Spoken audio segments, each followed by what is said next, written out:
The scene is set for a big afternoon of racing at Parks in Bensalem, Pennsylvania. That's where the best 3-year-old filly in the nation will be front and center as Monomoy Girl looks to become the belle of the ball in the Grade 1 $1 million Cotillion, boasting a 5-for-5 record in 2018 for trainer Brad Cox. Meanwhile, the Grade 1 $1 million Pennsylvania Derby is the last major stakes restricted to 3-year-olds. And it's the Bob Baffert-trained McKinsey who enters as the morning line favorite, 6 months after his last race in the San Felipe. Right here at Belmont, we'll once again honor one of the greatest runners of all time with the Grade 2 Kelso handicap featuring last year's Breeders' Cup Dirt Mile winner, Battle of Midway, who aims for career win number 6.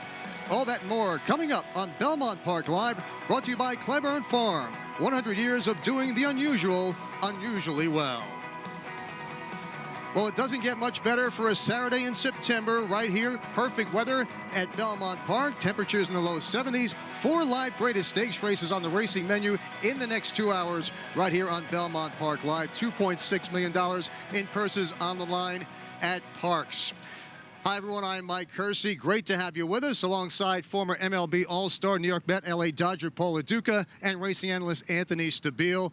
Terrific racing action this afternoon and lots of money to be handed out. Yeah, there is lots of money to be handed out, and it will be in Pennsylvania. Monomoy Girl, $1 million on the line, the Cotillion. Then we have the Pennsylvania Derby after that, the Big A. Monomoy Girl.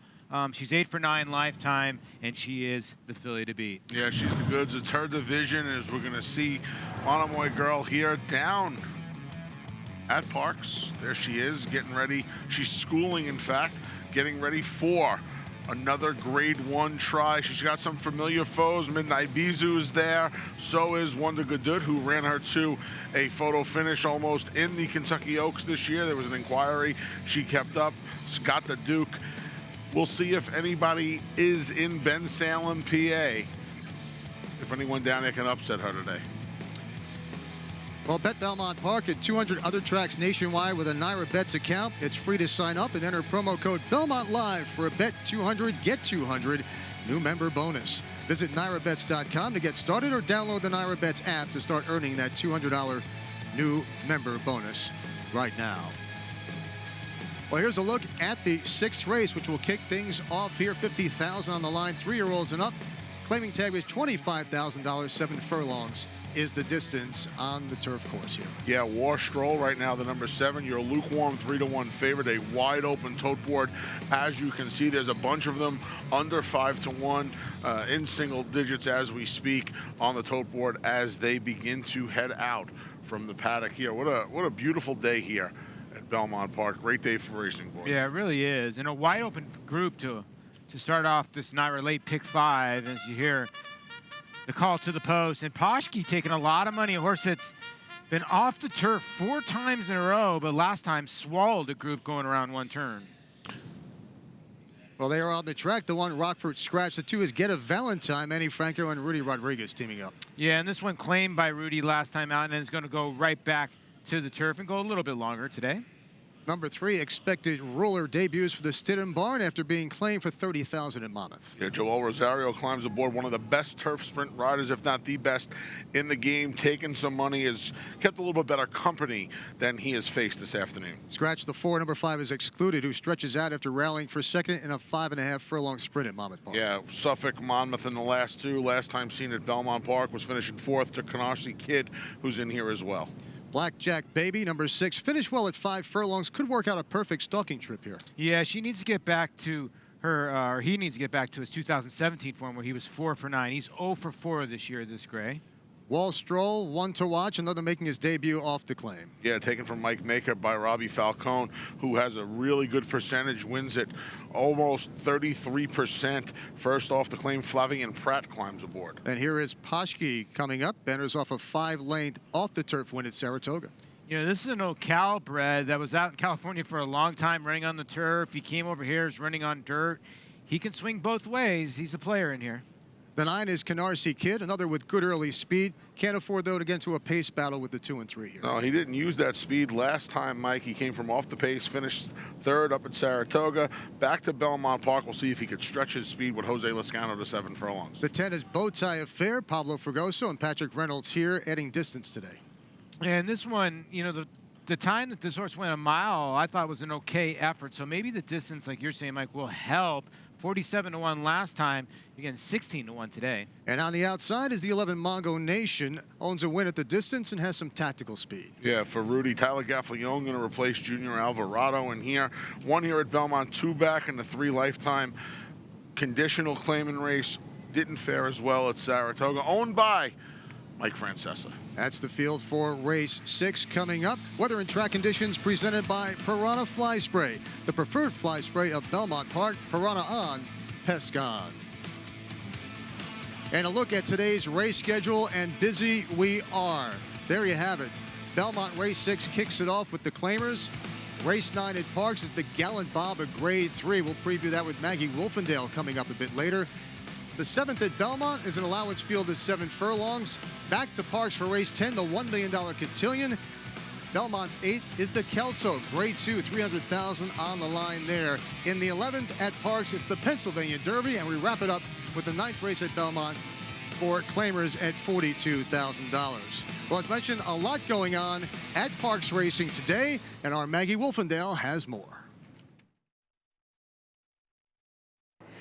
We have a picture-perfect day on tap here for this PA Derby card, the 39th running of the Pennsylvania Derby. The skies are blue, temperatures are nice and cool and refreshing, and the track is fast for $3 million on the line. The $1 million Cotillion and Derby, and a few backup cast as well, including the Gallant Bob is where we'll start here today. Is for the 3-year-olds going the 6 furlongs, and we'll see the 2nd through 4th finishers of the Allen Jerkins, and possible favoritism going to Firenze Fire, as he will be posted on the outside for trainer Jason Service. Now, this is the shortest that Firenze Fire will have run since his 2nd start in winning the Sanford.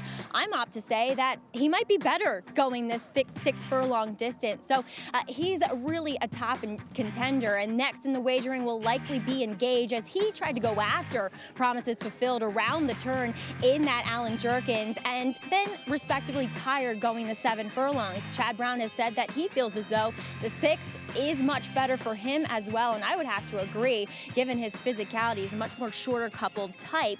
And then a horse I'm a little bit intrigued by is one of the likely pace setters, drawn towards the inside, but coming off of a bit of a layoff, is Forced, who actually just narrowly was defeated by Engage going back to May, and he's one that might come in here fresh, might be able to secure an early lead, and maybe the others will just have to play catch up. So the Gallant Bob, the grade 3, $300,000, will kick things off here in the graded stakes portion on PA Derby Day.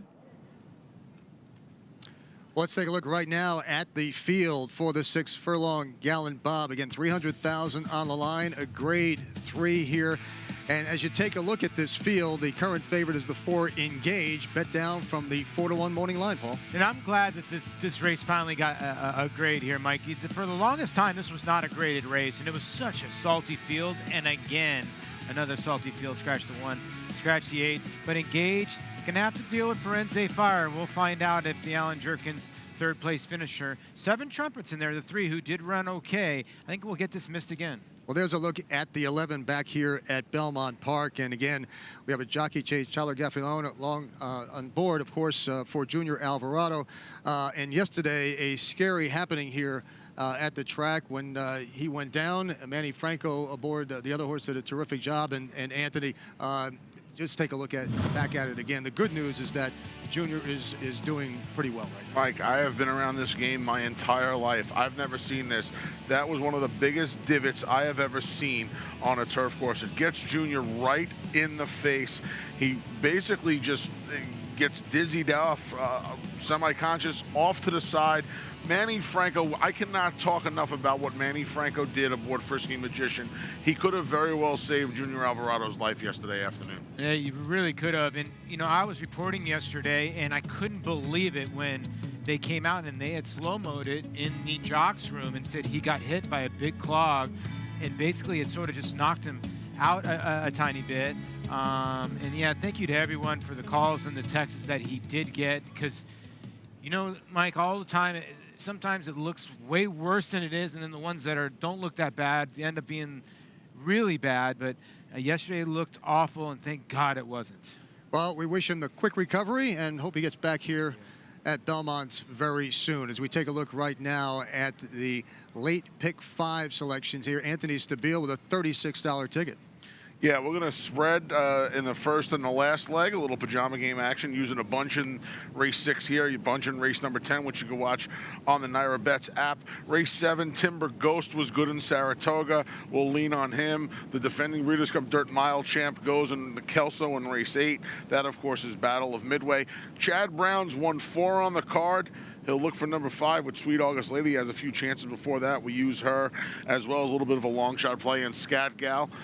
And then a bunch in the last. We might have a late scratch of the 5 here, I'm being told, so we'll see what happens in a moment as we get ready for race 6. And it looks like, yeah, they're taking the tack off excluded. And Raji Mirage is having one of those meets. He's a heck of a rider.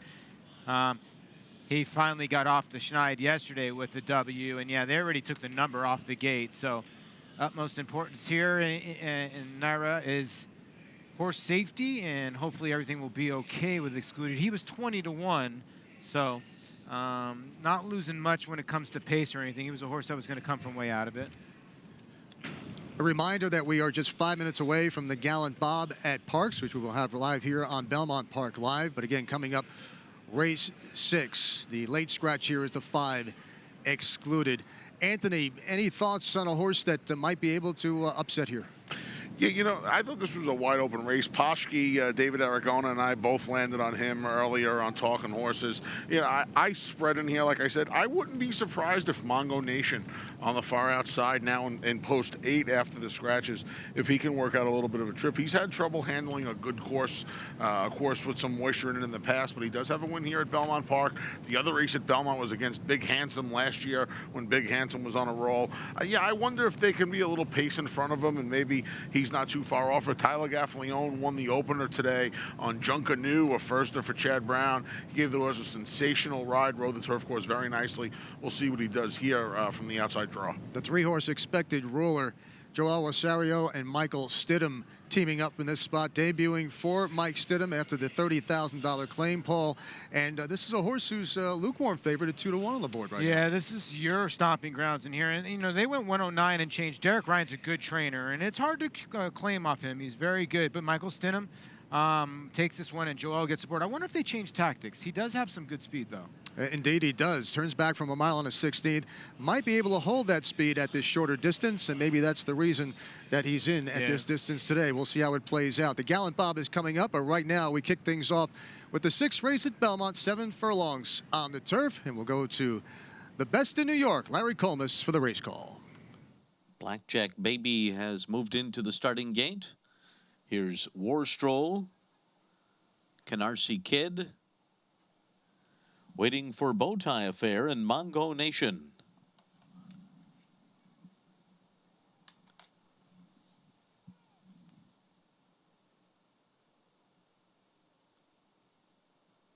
They're all in line.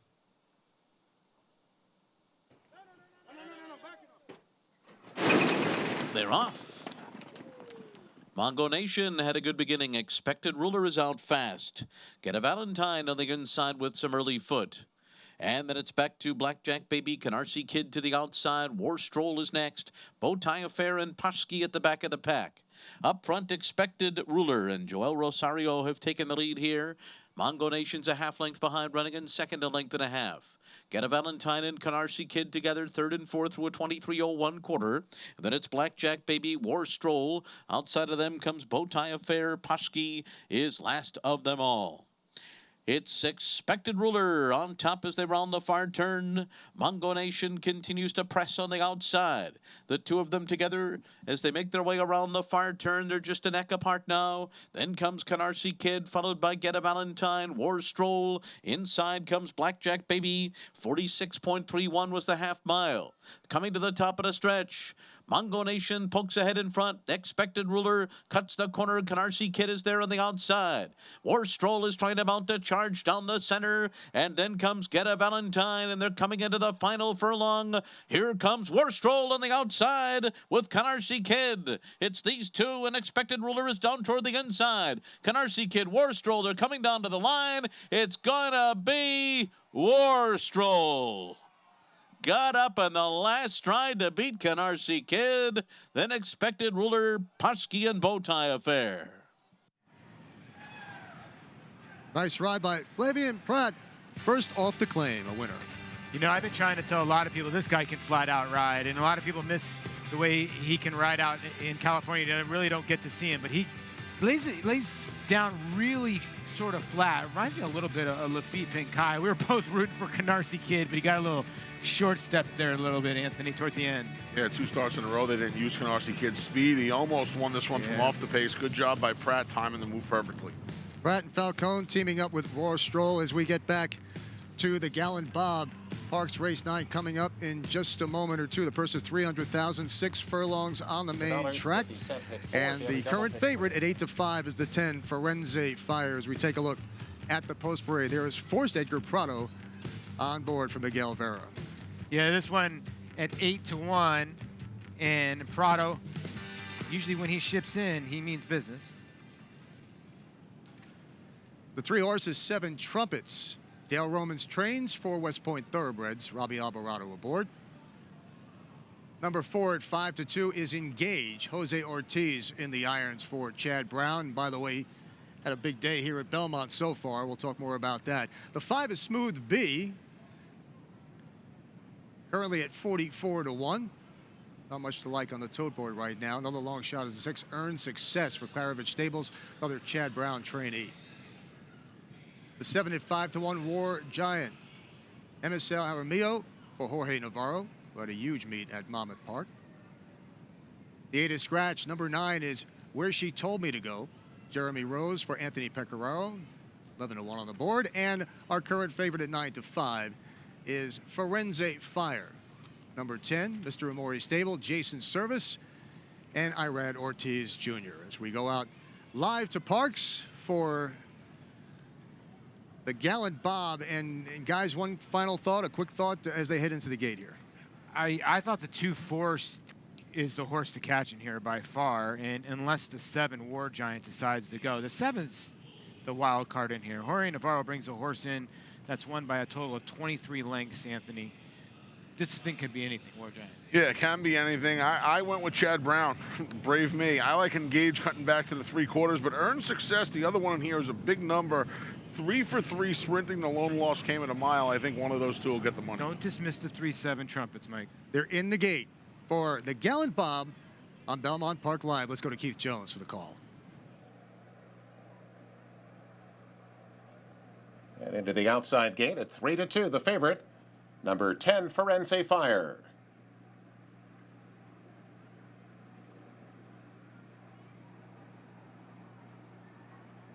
They're in the gate.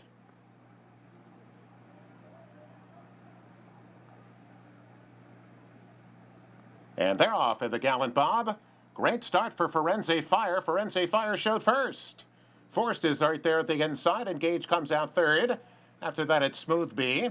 On the outside, the pair of War Giant had Earned Success. 7 Trumpets down inside is about 5 back, and Where She Told Me to Go last on the far outside. But at 8-1, Forced is sprinted away and leads it by 2.5 with a half mile to go.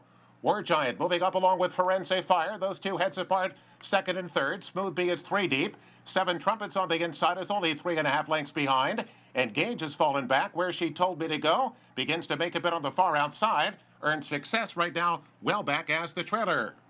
Forced in front with 5/16 to go, but here comes Firenze Fire, and Where She Told Me to Go making a strong run on the far outside. There's room inside for 7 Trumpets, and Forced is giving way 3 abreast now at the top of the stretch. 7 Trumpets on the inside. Firenze Fire is in between, and Where She Told Me to Go running a big one on the far outside. Inside the final 8, 7 Trumpets gives way. It's now down to Firenze Fire and Where She Told Me to Go. They're headed in for the lead with a 16 to go. Firenze Fire the inside. Where She Told Me to Go on the outside. Down to the finish, it's Firenze Fire. Firenze Fire prevails and wins it by a neck.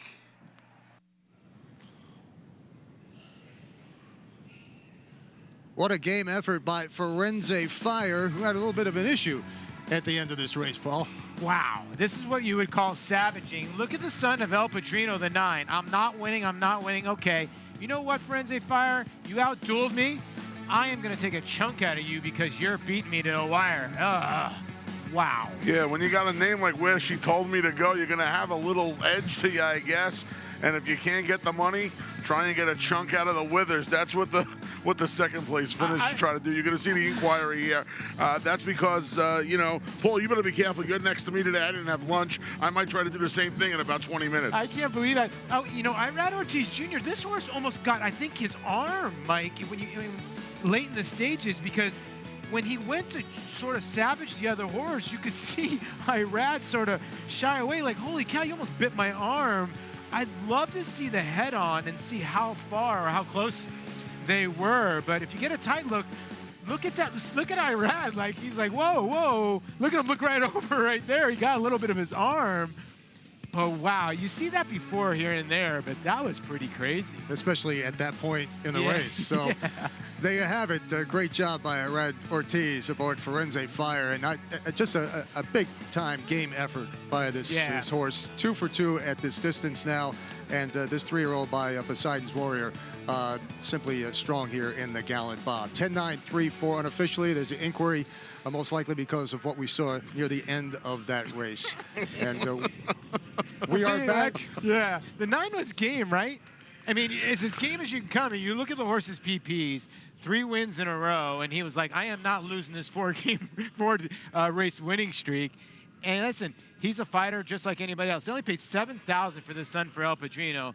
And he try to take a bite out of Firenze Fire. Yeah, class prevailed there. A Grade 1 winner. He took our champagne here at Belmont Park last year. The Dwyer earlier this year, and you know he's hooking up in a stretch duel with a horse who's just not as accomplished as him. Firenze Fire is going to get the money every day of the week. And there's a look at the Belmont Winners Circle as we come back here to Belmont Park. That's War Stroll posing for the picture and the Happy Connections. And Happy, if you have it at $930 on top. That's not a bad price on this horse. $930, $490, $250 across. A nice ride by Pratt to get it done. $793, the top 4. The Superfecta comes back at $31 for the 7938. Yeah, and Robbie Falcone just continues to do a fantastic, fantastic job in his young career. He went out to California for the first time this season. He did well out there last winter into this winter and spring, and just continues his hot hand and really sharp at the clean box too. He took this one off Mike Maker. Imagine if this horse ran at Mountaineer on the turf course. West Virginia bred War Stroll won that race. Well, look at the upcoming 7th race at Belmont Park as we move on. Allowance field, 3-year-olds and up at 7 furlongs. The purse $77,000, and the morning line favorite not getting much respect on the board right now. Why not? At 7-1, the favorite is Timber Ghost. Yeah, I thought Timber Ghost would be the favorite in here. You know, we've seen Jimmy Jerkins have horses like this down at Gulfstream and then come up to Saratoga and win big. I loved his effort last time out. I think it'll be a short price when all's said and done. Back we go to Parks, and you asked for the head-on, Paul. Here it is. Yeah, I'd like to see how close it is. Oh, it was close. Wow. He touched him.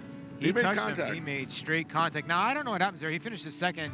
And look at Brad Cox. I'd like to see, we'll see him cheering on Monomoy Girl in a little bit, but I'd like to see an industry reaction after that. Well, coming up next, we'll take a close-up look at the top 3-year-old filly in the land and her trainer, Monomoy Girl and Brad Cox, as they get ready for the $1 million cotillion right here on Belmont Park Live. His record-breaking accomplishments on the racetrack paved his way here to the Stall of Legends. Now retired to stud, we welcome the dawning of a new era as this esteemed champion hopes to stake his claim to immortality.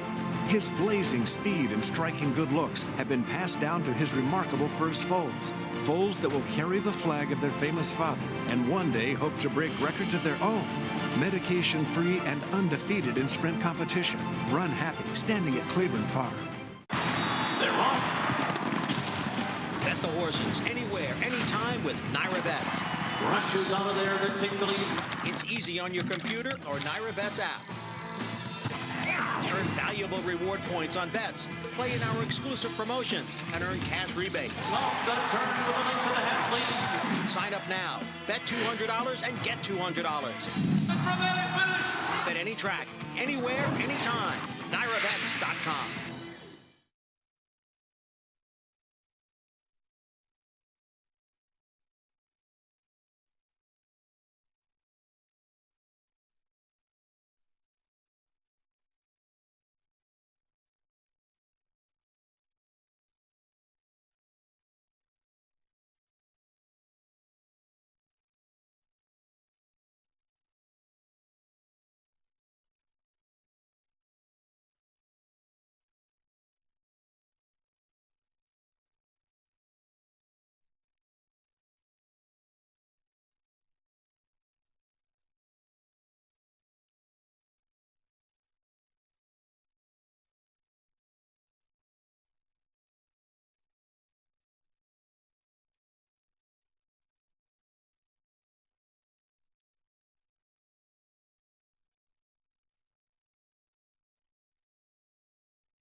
California Racing is focused on Los Alamitos and play the early pick 4 on NyraBets for a 20% winner's bonus every day throughout the meet.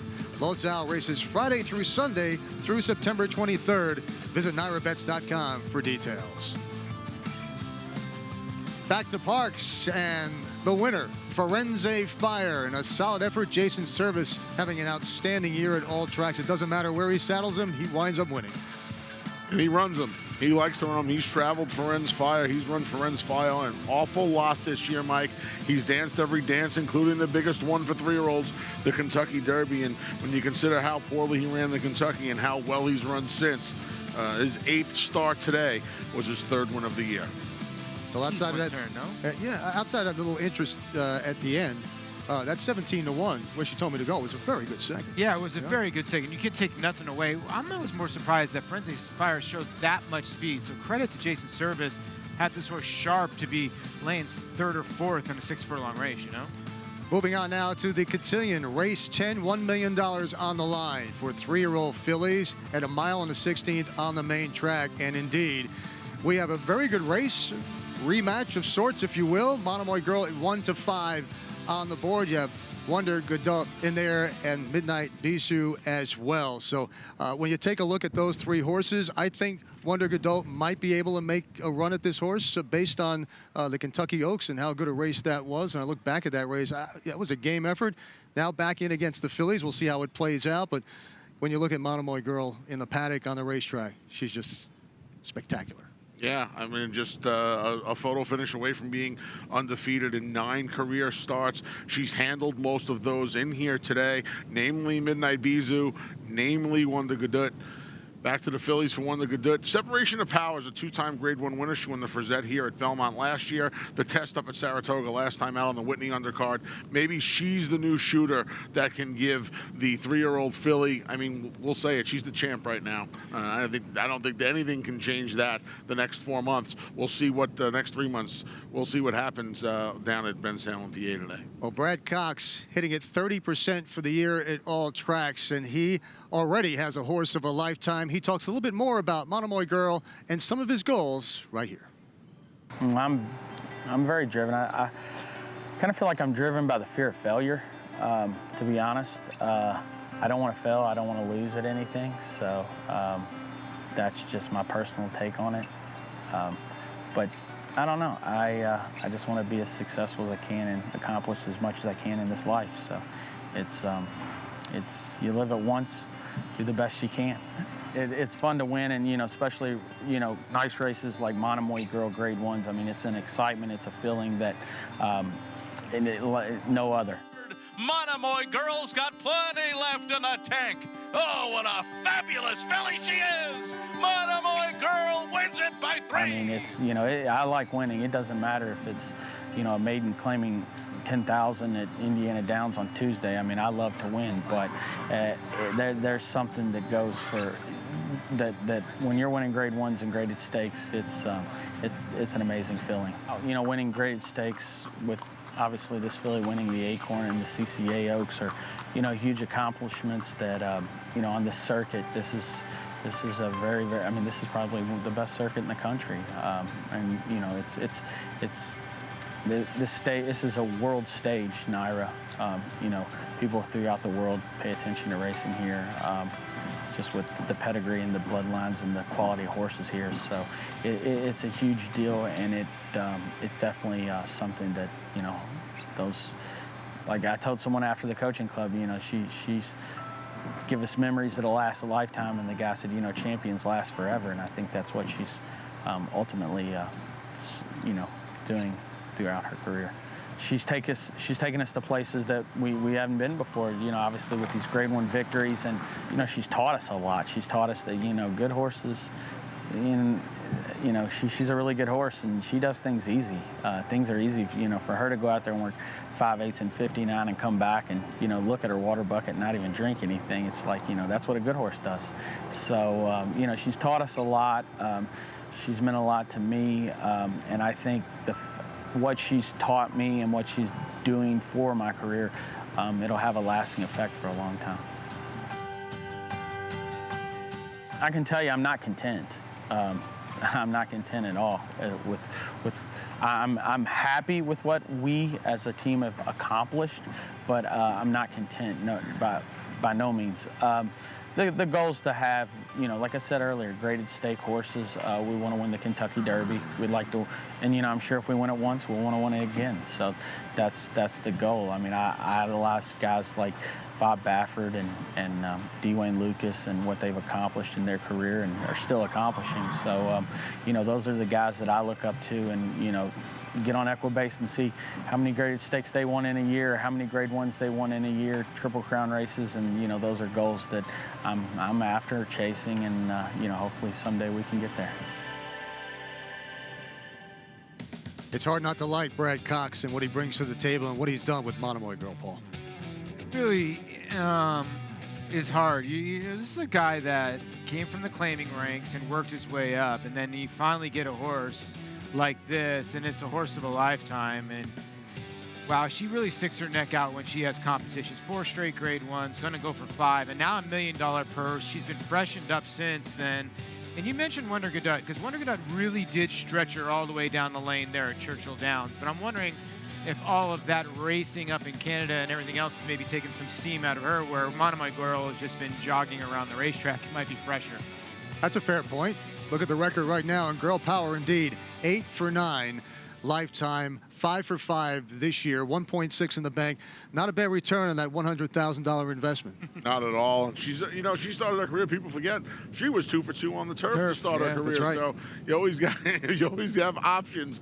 If for some reason the dirt form falls off, I don't think it's happening. Well, they like her on the dirt for sure. Coming up, it's the Grade 1 Cotillion featuring Monomoy Girl, Wonder Gadot, Midnight Bisou, and more as Belmont Park Live continues right after this.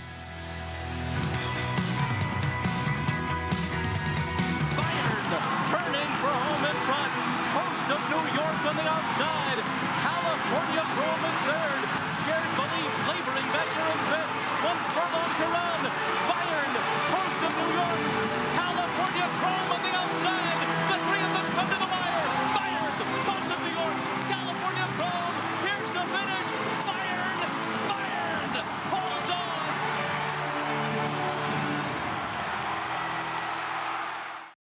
How do New York breds perform? They win in world-class company. From Grade 1 races in Dubai, where New York-sired, New York bred Mind Your Biscuits won the Golden Shaheen for a second time, to Belmont adding to his status as the richest New York bred with a close second in the Met Mile.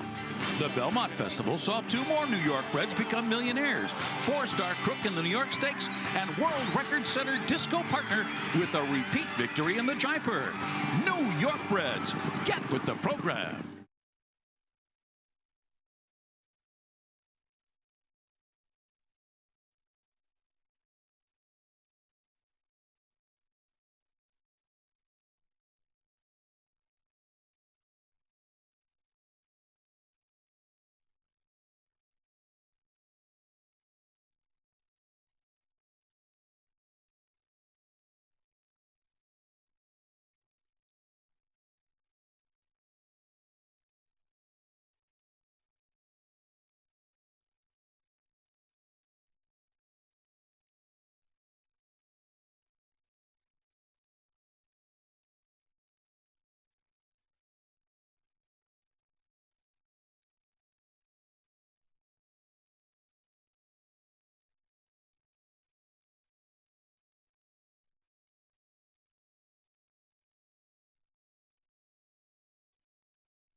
Midnight Bijou getting ready for the Cotillion to take on the big filly Monomoy Girl. Split a huge 3 million point bonus from Naira Bets with the Pennsylvania Exactaganza double at Parks today.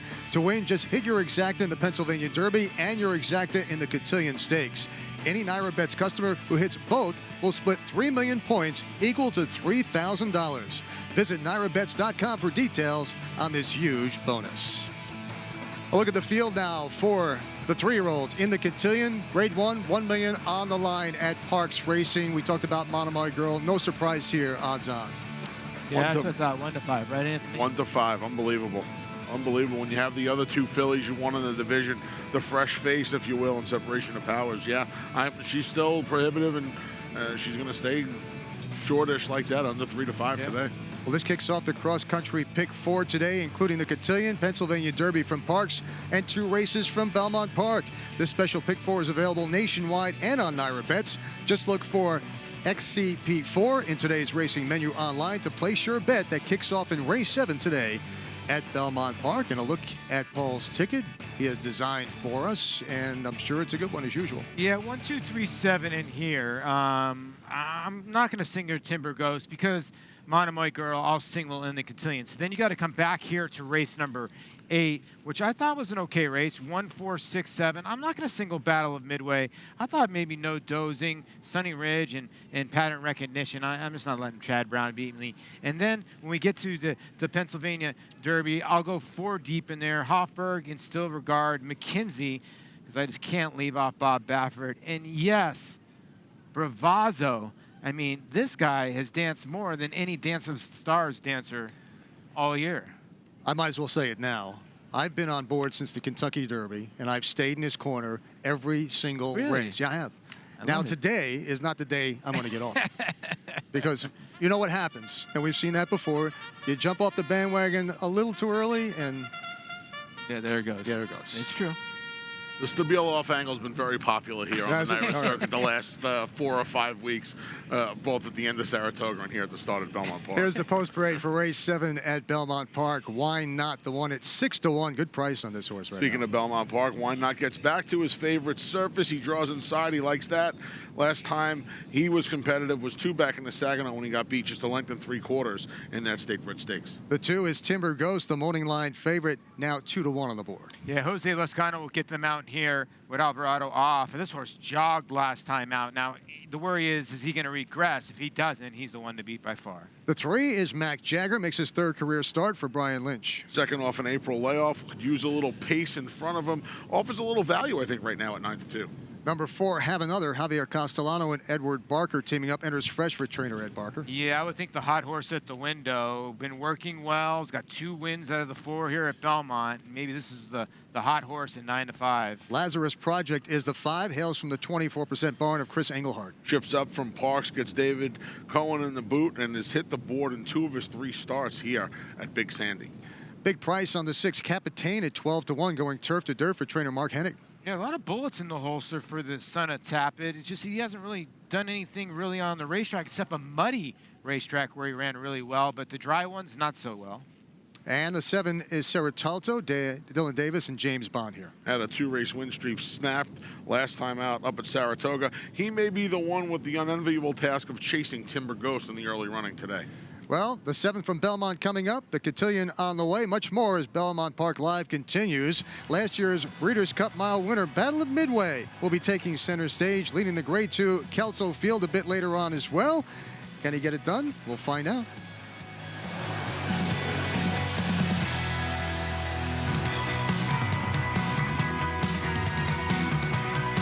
Undefeated graded stakes winner on the track. Algorithms was the nation's #1 sire of 2-year-olds in 2017 by percentage of winners. His top runners include multiple graded stakes performer Rich Mommy, winner of the Grade 3 Sugar Swirl, multiple stakes winner and graded stakes performer Recruiting Ready, and stakes winners Taylor Spirit, He Hate Me, and Sunset Ridge. In the ring, his yearlings have brought prices up to $220,000. Algorithms, standing at Clayton Farm.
Welcome back to Belmont Park Live. Wherever you go around New York City today, the weather is absolutely perfect, a beautiful breeze.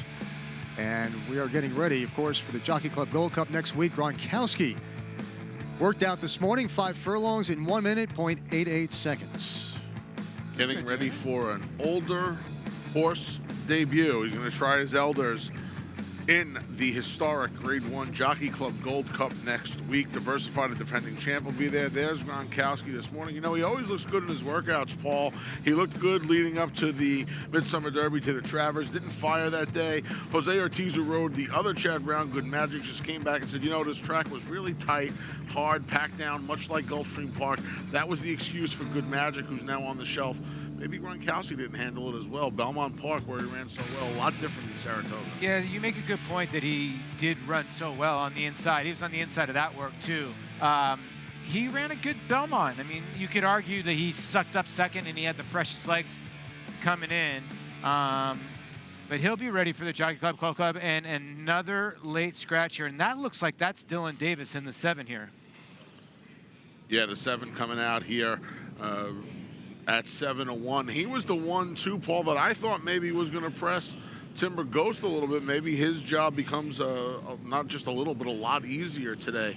Yeah, you make a good point there, because the 7 did have some early pace in here. Now, Timber Ghost did go to the front end.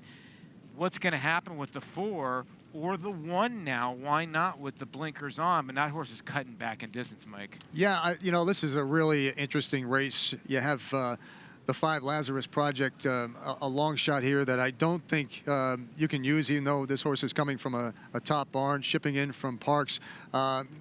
This 6 Capitaine looks a little interesting here. The turf to dirt angle from Mark Hennig. Lone career win came back in 2016 at this distance. Any chance this horse goes up in price? Yeah, I wondered about him too, Mike. That's a good call. This is a horse who was cut out to be a nice one. He ran him in the National. He was 1-5 rather in the National. He didn't fire that day, and just to field of 4, and then his dirt form tailed off. They tried the turf. Listen, he didn't rattle too many cages on the lawn, so they go back to the dirt. Yeah, I guess. I mean, at that kind of price, I'm not going to try and talk anybody off him, but I got to tell you guys, I thought Timber Ghost was a lead pipe cinch today. I really was impressed up there. I just think he didn't handle Gulfstream. He was rumored to be one of Jimmy Jerkin's better horses in the barn. He showed that at Saratoga last time out. I can't believe him and Have Another are so close on the tote board right now. Well, they're about $3,000 apart. I was just going to mention that. So if you did have the 7, you're going to go probably to the 2. The 4 was your favorite, but now it's crossed over to the 2. In the last little jolt, now they're about $6,000 apart. Well, Timber Ghost, the selection from Anthony and Paul here. Have Another entering fresh for trainer Ed Barker, the son of State Thursday, 2 for 2 at the distance. Let's go upstairs to the voice of the Triple Crown, Larry Colmus, for the call. Here comes Mac Jagger up to the starting gate. Have Another will be the next one to go in. At odds of 2-1 now, as Timber Ghost has taken the drop in odds down to 6-5. Waiting for Lazarus Project and Capitan. Lazarus Project goes in. Capitan to the outside stall will be the last to load. Goes in.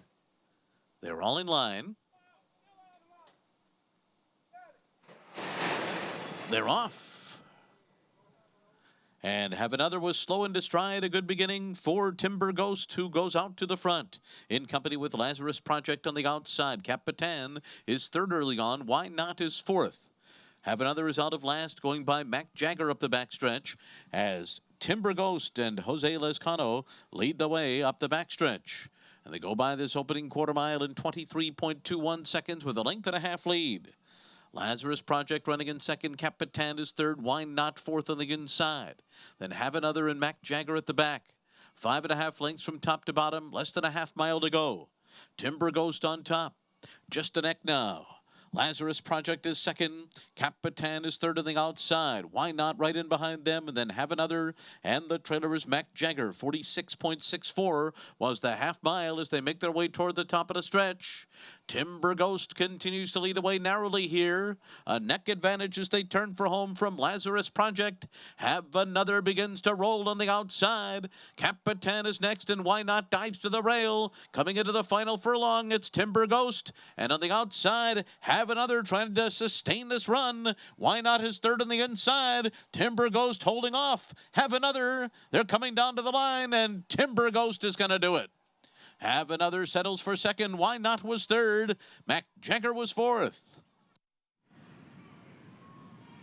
Unofficially 2-4-1-3. Timber Ghost on the front end, getting the job done. Yeah, and I'll tell you what, the connections of the two are a little bit lucky that the 7 did get scratched here at the gate, because got everything his own way. In the 4, the money was there, and the 4 came a-running. Yeah, who knows if Have Another doesn't break poorly. He makes up that 3/4 of a length that he was cutting into. Timber Ghost leads still. Timber Ghost could have, quote-unquote, bounced in here. Still one good effort, I think, from this Son of Ghost effort. Well, the results for race 7 coming up in just a few, but right now let's go back to Parks. And again, the Cotillion coming up. $1 million on the line, 1 mile and a 16th on the main track. And here is a look at the field and the current odds. 1-5 on Monomoy Girl. And you're getting a pretty good price in the 4, Wonder Godot here at 6-1. As we look at the post parade, the 1 Norma's Charm leads the way, 5th in the Grade 1 test at Saratoga. The 2 Monomoy Girl, the one everybody's talking about, will be on your screen in a moment. Florent Giroux and Brad Cox will be teaming up. Of course, that horse 5 for 5 on the year, 4 consecutive Grade 1 victories, 8 for 9 lifetime. And again, Monomoy Girl off since the Coaching Club American Oaks victory at the Spa on July 22nd. This race looking to be the prep for the Breeders' Cup Distaff for this talented filly. The daughter of Tapizar, 8 for 9 lifetime with $1.6 million in the bank. A $100,000 purchase at the September Keeneland sale in 2016. The 3 Jump Ruler, Alvin Jimenez and Kelly Breen, has been off since a 14-lane score at Monmouth on July 7th. Number 4, Wonder Godot. John Velasquez, Mark Cassey here, finished second to Monomoy Girl in the Grade 1 Kentucky Oaks on May 4th, missing by a half lane that day in a very good performance. Race 5 is Separation of Powers. Jose Ortiz and Chad Brown, impressive in winning the Grade 1 test at Saratoga, rallied to win by a neck on that particular afternoon. The 6 is Chocolate Martini. Irad Ortiz, Tom Amos, makes a return after finishing 3rd at long odds in the Coaching Club American Oaks back on July 22nd. The 7 is Midnight Bisou, another who is looking at a rematch with the top filly, was the beaten favorite in the Alabama, where she finished 3rd to Eskimo Kisses, but she is 3 for 3 at today's distance. The 8 is Dixie Serenade, won the Grade 2 victory ride at Belmont 2 starts ago while going 6.5 furlongs, stretches out to 1 mile and a 16 for the first time. And that is a look at the $1 million field for the Cotillion, and for much more on the big race coming up, let's go to Maggie Wolfendale.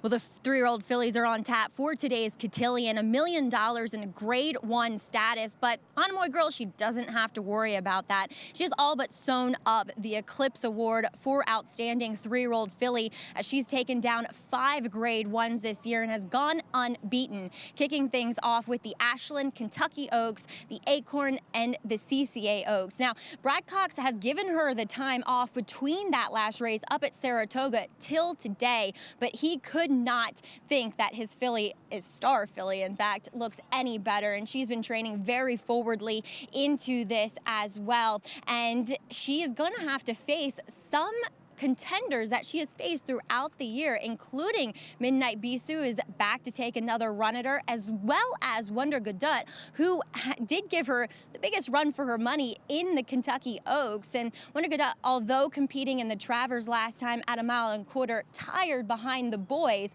her trainer Mark Cassey has said that he's actually concerned about the distance of this Cotillion being 1 mile and a 16th, and that it might be on the shorter side for her. So we'll see again if Monomoy Girl can secure her 6th Grade 1 here in the Cotillion.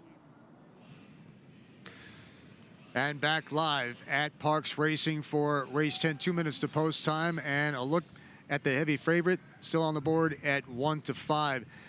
Anthony, you were talking off camera about the possibility of something happening with Monomoy Girl and not being able to get the right trip. Yeah, you know, historically, you do not want to be in the first 3 or 4 paths at Parks. And I think we saw that in the Gallant Bob. A lot of the riders, especially the local riders, were trying to get off the inside. Robbie Alvarado and 7 Trumpets went up the inside and kind of spun his wheels from the 3/8 pole or 5/16 pole to the wire. Now, Florent Giroux's going to have to make a decision. Blast off and get in front and get in the middle of the track, or let a couple, the other speed, the local speed, go and try and sit off. But I think it is imperative to get her outside into the middle of that track today. Well, Timber Ghost finishes up with a 460 win at 6-5 over the 4. Have another. Jimmy Jerkins trains for Stronach Stables. When we come back, we'll have much more live racing action on Belmont Park Live. The $1 million Cotillion on the way. Later on, it's the Pennsylvania Derby, so stay with us as we continue from Belmont Park. His record-breaking accomplishments on the racetrack paved his way here to the Stall of Legends.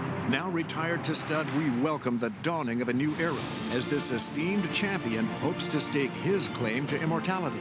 His blazing speed and striking good looks have been passed down to his remarkable first foals. Foals that will carry the flag of their famous father and one day hope to break records of their own. Medication-free and undefeated in sprint competition. Run happy, standing at Claiborne Farm.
Back on Belmont Park Live, we are ready. They are in the gate for the $1 million Cotillion. Here's Keith Jones. And now 2-5 on Monomoy Girl.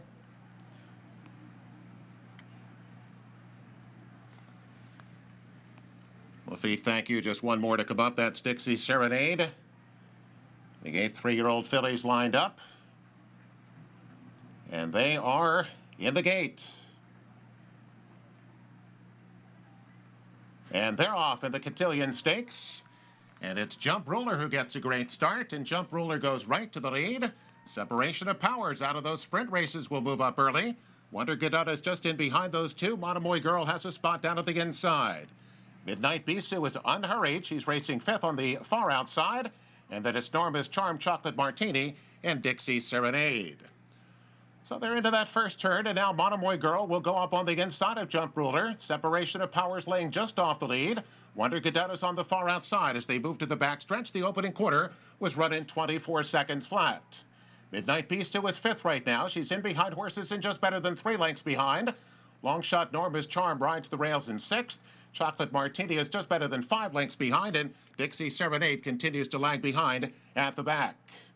So Jump Ruler just a neck in front of Separation of Powers. Wonder Godot comes up with those two on the far outside. And Monomoy Girl is right with the leaders on the inside. Separation of Powers got first run. The half mile was 48-3, and that's not very fast. And Florent Giroux said go on Monomoy Girl, and she responded immediately. Monomoy Girl is in front with 3/8 to go. Separation of Powers trying to quicken to stay with Monomoy Girl. Here comes Midnight Bisou now. Midnight Bisou is putting in a run. She's advanced to 3rd on the outside. Wonder Godot was dropped back to 4th. Monomoy Girl is beginning to open up. Midnight Bisu, the only one in with a chance now on the inside of Separation of Powers, is dropped back to third. It's Monomoy Girl, last furlongs on the inside. Here comes Midnight Bisu. Monomoy Girl drifting in just a bit. Midnight Bisu will have to switch to the outside. Midnight Bisu is coming on. Monomoy Girl digs in. Midnight Bisu on the outside, a late surge. Monomoy Girl, Midnight Bisu, Monomoy Girl. Break out the crowd and let the coronation begin.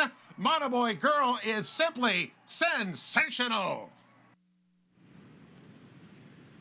Well, it looked like she was going easy most of the way, but she had it tough at the end with Midnight Bisu. Yeah, she got sort of put in a tough situation, and he had to make a decision whether to go to the front here. I'm wondering if the stewards are going to take a tiny bit of look at this. As Midnight Bisu gets up to her, as they start quickening the pace right here, she starts to run away from the group, okay? She gets away from Separation of Powers. Now here comes Midnight Bisu. Now, does she weave in and out? It looks like she runs a button hook in the middle of the lane here. This was so strange. Hall of Famer Mike Smith, one of the best to ever do it. He opted to go inside of a tiring Separation of Powers. He didn't want the ground loss. At Parks, I would rather be in the 17 path than on the inside, but he goes inside, gets outside. I don't think there was enough for them to make a change here. Should they look? They should. I don't think there's enough to make a change. I'll tell you this. She can have all the grade ones prior to this. That was Monomoy Girl's best race because of what she had to deal with. She never had a chance to get off the inside until they straightened for home. What an effort by this filly. One trait she does have, Mike, that a lot of great horses do, she knows where the wire is, and you can physically see her with your eyes sticking out her neck towards the wire. You know what I mean? She knows when she's winning races. 6 for 6 on the year, 9 for 10 lifetime, and she gets it done in another grade 1 here. What an outstanding year. That's one of the best years ever for a filly. Yeah, I mean, like in Midnight Bisu keeps running a bang-up race and gets beat up. Last time wasn't, that great of a race, but she ran a bang-up race. She put Wonder Gadut's a little bit to bed. I mean, she really has just everybody has gotten, or at least taken a shot at her, but nobody's gotten her. And the most important thing for, and this is important when you talk about the greatness of a racehorse, her legacy. You look at this race today, the 3 fillies that were considered to be her biggest threats were all here today. They all fired their best shots. Separation of Powers got the jump on her. She was a half length in front of her with 7/16 of a mile to go. She put her away. She put Wonder Gadut away again. And then she held off her arch rival Midnight Bisu. And there you go. There's an objection up. And there you have it. The objection, 7 against the 2. The second place horse against the winner here, and we'll take a look at it once again, guys. Well, it's called race riding, right? Jose, so what do you got to do here, right? Mike Smith's coming up the rail. What am I supposed to do? Shut off the rail. Does Mike ever stop on his horse? Never does right here. But this could be troubling here. Does he float her out some more? I mean, he floats her in, he floats her out, but right there, I thought Flo was able to keep his horse straight, and Midnight Bisu had every chance to go by from there on. Yeah, if there's going to be a change made here, it is going to be when they do the figure 8 and cross each other's path. That's when Monomoy Girl starts to lean in a little bit, and then Mike Smith starts to guide Midnight Bisu around her in anticipation. That second incident you were talking about, Paul, I don't think is enough. I think if there is an infraction here, it was the crisscross of paths. Well, they're taking a look at it right now. How about the 4 Wonder Gadot here? We'll talk about in a moment. I thought was going backwards and wound up finishing 3rd in this spot, but top of the stretch, we'll see what you're talking about here as Monomoy Girl comes in a bit, and obviously Midnight Bisu has to come out. I'd like to see the head-on because Mike switched out. There was room on the rail that he could have stayed on the rail, and then he decided, you know what, let me go to the outside. I'd like to see if he really did, or if he really was clear. It's tough to see from the pan view, but there's an objection now. There's not an inquiry here. This is just an objection, and we don't really know who lodged it. Could have been Mike, could have been somebody else. Yeah, to your point too, Mike, we're waiting for to see the head-on. They keep showing us the pan shot. Your point to Wonder Gadut. There's plenty of inside stuff inside there, right? Yeah. I don't know. Wonder Gadut to your point about Wonder Gadut, she was 5th with a 16th of a mile ago. She comes back for third money. 15 starts in 15 months for Wonder Gadut. Boy, she just keeps on going. Okay, how far does she come in? I don't think that's much at all. I think she stopped, in fact. I think that's more. I think the optic was worse. It looked like because Mike started to drift and anticipated her finishing the job and taking her path. This is, I guess you could look at this here, but in 2018, herding is considered race riding in a lot of jurisdictions. I don't know about parks, but a lot of places, this is no change. See, like I said, I thought this is more damning right here, and they never make contact. They don't make contact. I get it. It's still, you're floating a horse out 7 lanes. Listen, I singled the 2 on every ticket that I have. And I'm going to tell you right now, that is a straight infraction. He, first of all, pins the horse a tiny bit, not much. I'm with Anthony, nothing there. And now 1, 2, 3, 4, 5. Now, I get it. Mike is not stopped riding on his horse and is probably never going by a Monomoy Girl. But at what point do you change lanes on the LIE, Mike, going about 40 miles an hour, 5 lanes over, you know? I understand. And listen, Mike Smith is not going to stop riding when he thinks he has a chance to win the race, even if he's being pushed out. Yeah, true. So and there's $1 million on the line there. Absolutely. So he's gonna go full board to the end here, and this is a tough call. Surprised there's no inquiry? Yeah, and the fact that there's no inquiry leads me to believe that they're going to leave it alone, but at this point, I guess anything can happen here. It's funny, though. Mike Smith keeps finding himself involved in these 3-year-old filly races, in these inquiries this year, of course, too, in the personal ensign. Elate and Abel Tasman, round 2. They slugged it out. There's no contact here, and I think ultimately that is why they're going to leave it as is. I think if there was any kind of contact, there'd be a change made. I think they'll leave it as is.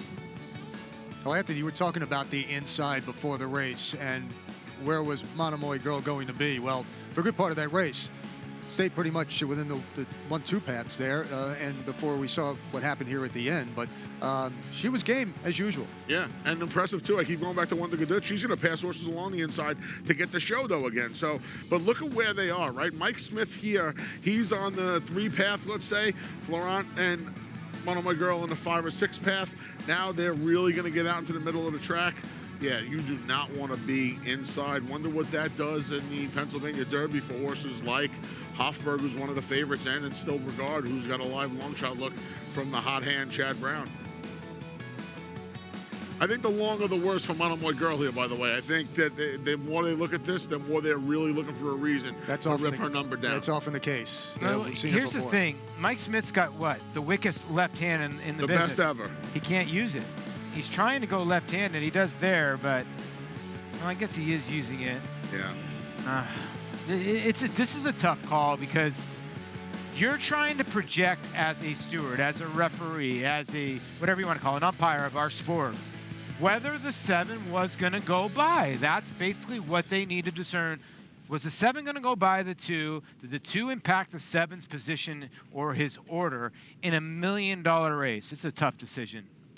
I'm going to tell you what I love about it. I love the fact that in this day and age, we see these guys keep riding, these guys and gals keep riding. 15, 20 years ago, a guy like Angel Cordero would have pulled an Oscar-winning performance there, and they'd have ripped the number down. These guys ride through. There's a lot of money on the line now. The decision's never in doubt, always in doubt, rather, so they keep riding through. This is an interesting call. You made a good point, Mike, as in Mike kept riding the 7, and I think that helps the cause of Midnight Bisou because she kept making up ground so that it made it look like, okay, if there is somewhat of a foul, she's making it closer and closer, right. No, that's a great point. Again, it's a very tough decision. There's $1 million in purse money on the line here, so it's a tough decision, no question. But we will stay with Parks until we get a result for you. On the left side of your screen, we have Belmont as we get ready for the upcoming 8th race, which is the Kelso Grade 2 and Battle of Midway on your screen right now. Looks like they're going to take him down. Yeah, normally when they blank the screen out, they take the number down, and that's what I think is about to happen down at Parks. Numbers are off the board, and they have changed the result. They have taken down Monomoy Girl and placed Midnight Bisou atop the board for the Cotillion as we take one more look at it, guys. This was more damning, this right here. 1, 2, 3, 4, 5, 6. I mean, almost in the 10 path. I get it, they don't touch. From what I've seen, that might be the only place on planet Earth right now where that number comes down. I'm with you, but... Well, again, they've disqualified Monomoy Girl. We'll have more on that and the results, 7, 2, 4, and 5. The unofficial results yet in the Cotillion. When we come back, we'll have the Grade 2 Kelso coming up as we continue on Belmont Park Live. Stay with us.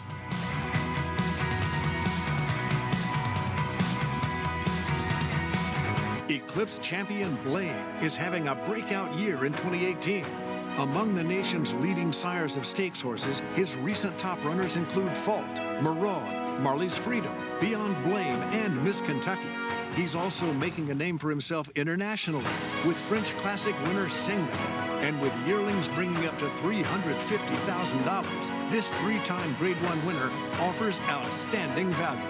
Blade, standing at Claiborne Farm. They're off. Bet the horses anywhere, anytime with Naira Bets. Rushes out of there to take the lead. It's easy on your computer or Naira Bets app. Earn valuable reward points on bets. Play in our exclusive promotions and earn cash rebates. Off the turn with a link to the half lead. Sign up now. Bet $200 and get $200. Bet any track, anywhere, anytime. NairaBets.com.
Belmont Park Live, along with Anthony Stabile, Paula Duca, I'm Mike Kersey, and we go back to Parks, and there is Midnight Bisou in the winner's circle, 4 for 4 at today's distance, moved up after the disqualification of Monomoy Girl. Mike Smith aboard. The easiest job there was of Saul Kuhlman. He just went and stood in the winner's circle. They were putting him up either way. They owned a piece of Midnight Bisou, and they owned most of Monomoy Girl, so Saul just went and hung out in the winner's circle. Right. It has gone official. We'll have the prices coming up. Let's go to the post parade for the Grade 2 Kelso handicap here at Belmont Park. $300,000 on the line. 1 mile for 3-year-olds and up. The morning line favorite, number 1, Battle of Midway, a 4-year-old son of Smart Strike, who ships in from California for his second start of the year, and he'll be heading to the track in just a moment. Yeah, he's taking all the money at 3 to 5. Just his second start of the season, ran into one of the fastest and most talented horses around, Catalina Cruiser, last time out. Second start back at his favorite distance. He's 2 for 2 at 8 furlongs. Post parade brought to you by OCD Pellets. Build stronger bone with their 2-in-1 bone and joint supplement. For more information, visit OCDpellets.com. We saw the 1 Battle of Midway. The 2 is Timeline. Won 4 straight to start his career in 2017. Yeah, he had a lot of promise. His last couple of races have not been much, but he will show a ton of speed. He's burned a ton of money at the windows. Number 3, Realm, enters off a victory in the Aladar at Saratoga. Barclay Tagg took this back in 2012 with long shot Jersey Town. Realm might be an even bigger upset, the longest shot on the board at 12 to 1. Number 4 is No Dozing, has posted strong numbers since his return after a long break. Yeah, in the four-go, Whitmore was able to win that race flying up the rail. He got left and really had no chance. Look for a better effort today. The 5 still having fun. Rallied to score in the Grade 2 Woody Stevens here back in June. Took the ride up the Jersey Turnpike instead of running in the Gallant Bob at Parks. He's here to try his elders for the first time. Number 6, Pattern Recognition, was a game front-end winner at Saratoga at 7 furlongs in his last. 7 out of 9 starts, this son of Adios Charlie has been the favorite and gotten the job done 3 times. And we're looking at Sunny Ridge, the 7, who is on the board at 8-1. Off the board in the Woodward, the cutback to a mile, though, should help his cause here, but I'm a little surprised at the price play we have. He rolled in the one-turn state dinner right here over Big Sandy. Overtime line 2 starts back. Was up against it in the Woodward last time out. Should love the cutback to the mile and the 1-turn. Well, again, the price is from Parks on your screen.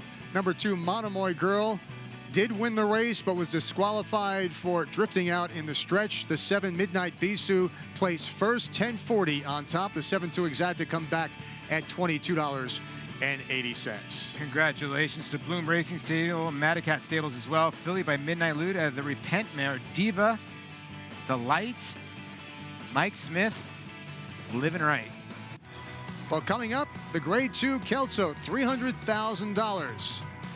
60% of that going to the winner, and it could be this one, Battle of Midway, looking for victory number 6.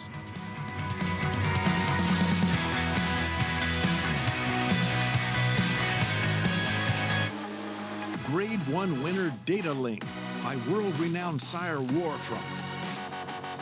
Data Link scored in the prestigious Grade 1 Makers 46 mile at Keeneland, then set a new course record in the Grade 2 Monmouth Stakes. His runners include stakes winner Stardoza, along with a growing list of talented young runners. At public auction, his yearlings have sold up to $200,000. Data Link, standing at Claiborne Park. They're off. Bet the horses anywhere, anytime with Naira Bets. Rushes out of there to take the lead. It's easy on your computer or Naira Bets app. Earn valuable reward points on bets. Play in our exclusive promotions and earn cash rebates. Sign up now. Bet $200 and get $200. Bet any track, anywhere, anytime. NairaBets.com.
Belmont Park Live, sponsored by Claiborne Farm, doing the unusual unusually well.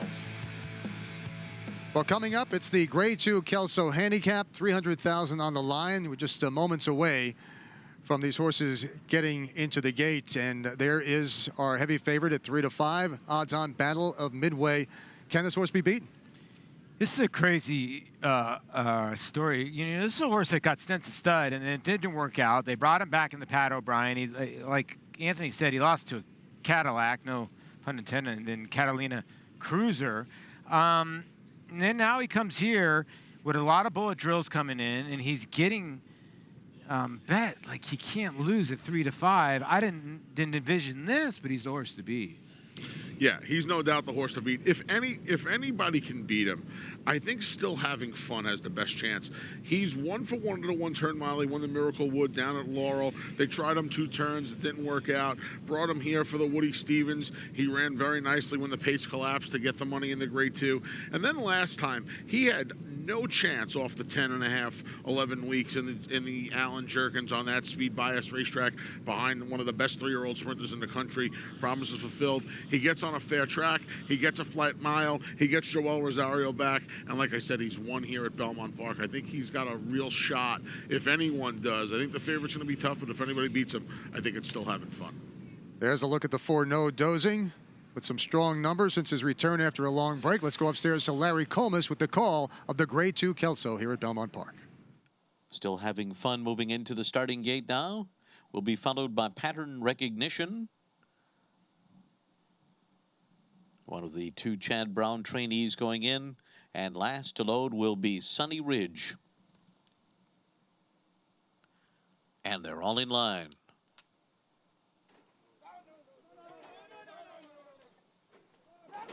Looking through the gate here is Timeline, a little bit over anxious, and he's opened up the front of his stall. They will close that.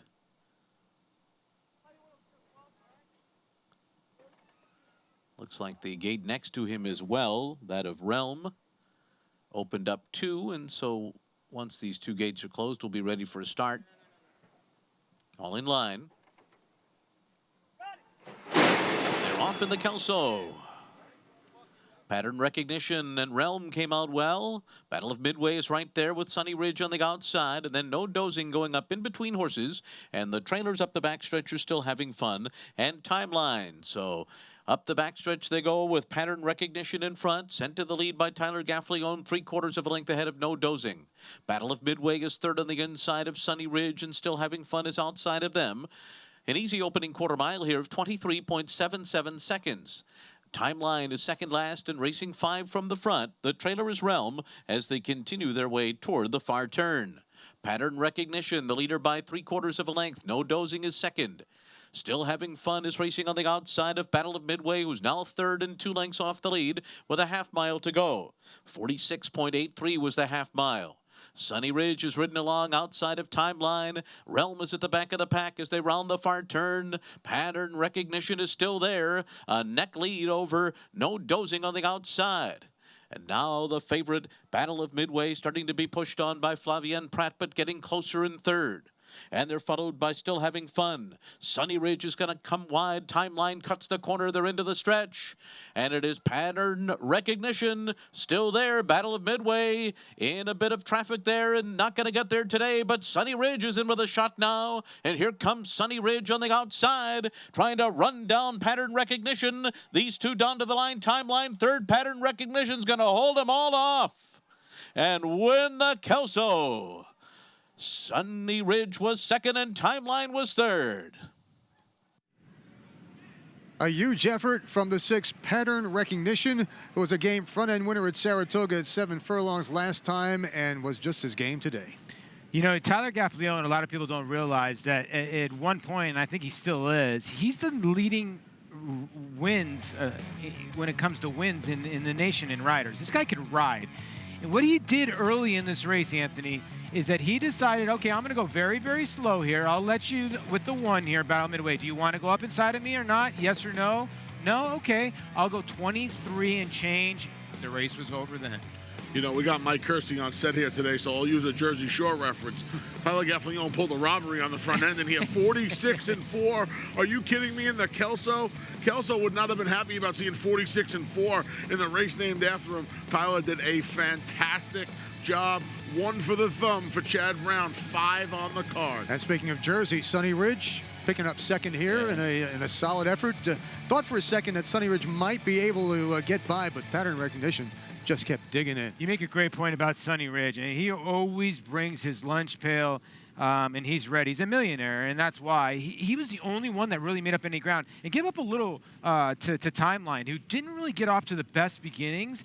And a horse that usually shows a little bit of pace actually made up some ground late with Castellano and was on the rail, but pattern recognition gets the job done. Yeah, timeline strip was not clean. Plus, he broke the gate open. That takes a lot out of a horse at the start before they sprung the latch. He broke the gate open. So we didn't know this was going to be Chad Brown Day when we walked into the track today, did we? We did not. No. Usually it is, though. That's fine. Yeah, it is. but when do you get him at these odds? The day that ends in Y. It's Chad Brown. Yeah, you've got Chad Brown. You're right. You're right, Mike. You've gotten Chad Brown at 8-1 and 5-1 today. Well, we have much more racing coming up. Of course, the Pennsylvania Derby is on the way later on from Parks Racing. As we continue on Belmont Park Live, we'll have the results of this race and more coming up next. Pushes back to the outside. Exaggerator down to the 16th pole. But Exaggerator has turned the tables. He has won the Preakness. Phoenix has won the Travers over American Flag. Irish War Cry has won the Wood Memorial. Alice. Good Magic's gonna win his first race, and he's gonna do it in the Breeders' Cup Juvenile.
Welcome back to Belmont Park Live. Great to have you with us. And you can see what happened along the inside here. Just a game effort all the way.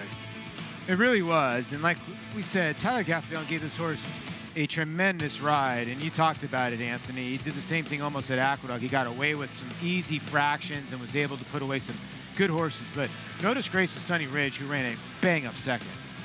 No, let's give it up to Claravich Stable. 3 of those 5 for Chad Brown today are in the red and white of Seth Clareman. They stuck with this horse. Pattern recognition didn't debut until April of his 4-year-old year. He's a 5-year-old now. Obviously, they saw some talent there and finally rewarded with his first graded stakes victory.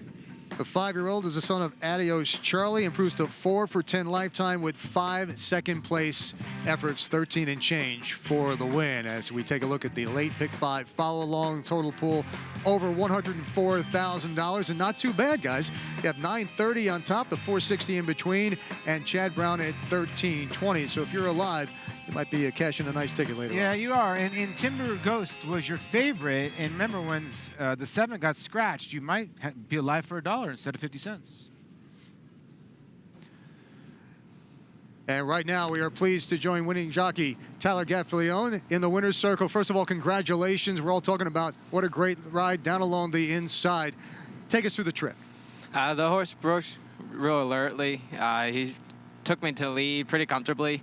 I got to give credit to Chad and his team. They did a great job with him, and thank you for the opportunity. Yeah, Tyler, this is Paul. Were you thinking about going to the front end, or were you just going to play the break and see what happened inside of you?